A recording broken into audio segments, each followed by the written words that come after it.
Further supplementaries. Question number 4, Dr. Russel Norman. Order. Dr. Russel Norman. Thank you, Madam Speaker.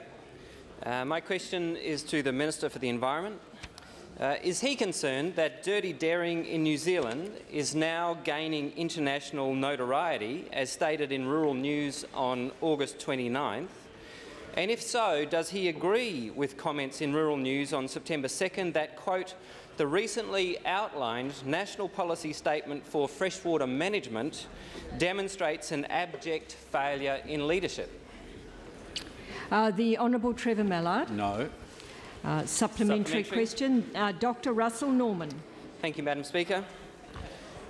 Has the Minister read the Environment Waikato report out yesterday, which says that water quality has deteriorated over the last decade, the years of this government, and now more than 75% of waterways tested are unsafe even for stock to drink from?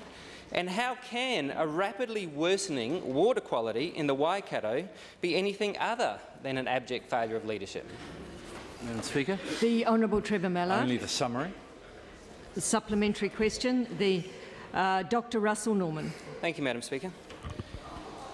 Has he read the Tourism Industry Election Manifesto, also issued yesterday, which lists improving New Zealand's environmental performance as one of the 6 government priorities if we are to protect $8.3 billion of tourist income?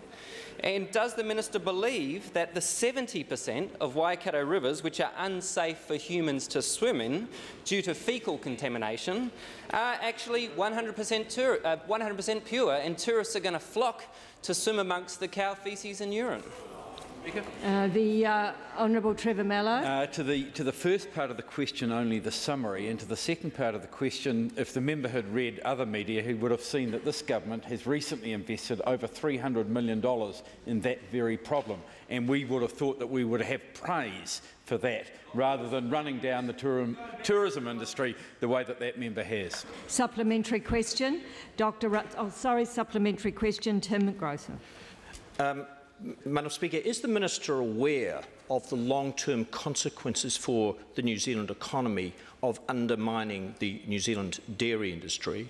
And is the Minister also aware that the carbon footprint of the New Zealand dairy industry is considerably better than in any other major dairying country? The Honourable Trevor Mallard. Madam Speaker, yes, and yes. But I might also say that some of the people who run the risk of undermining the dairy industry are a very, very small group of farmers, especially Cray Farms, one of our largest corporate dairy farmers, now with 4 separate convictions for appalling environmental practice.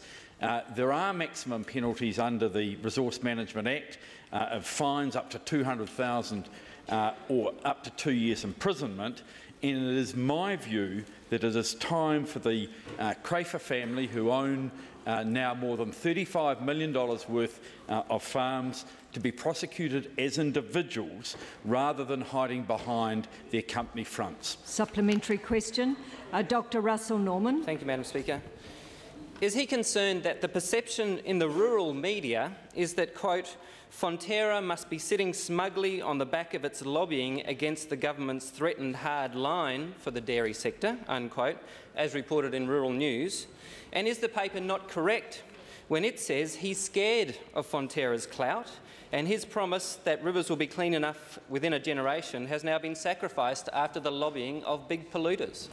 Madam Speaker. The Honourable Trevor Mallard. Madam Speaker, no, and yes, it is not correct. Any further supplementaries?